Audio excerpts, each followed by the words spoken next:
Netizen dakwa Dewi tiru penampilan Cik Epal. Kesiannya, tak ada identiti sendiri. Sebelum kita melangkah jauh, yang belum lagi subscriber, apa kata anda subscriber dan tekan butang loceng untuk notifikasi video selanjutnya? Sejak kebelakangan ini, nama isteri kepada usahawan pizza, Jofliam iaitu Dewi menjadi bualan hangat netizen selepas mendirikan rumah tangga pada 5 April.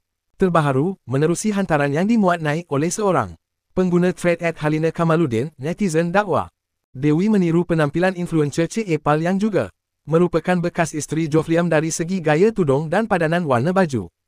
Dalam perkongsian itu, dapat dilihat perbandingan gaya fashion Dewi yang begitu mirip dengan Cik Epal malah, cara bergambar yang ditampilkan Dewi turut mencetuskan pelbagai reaksi netizen di media sosial.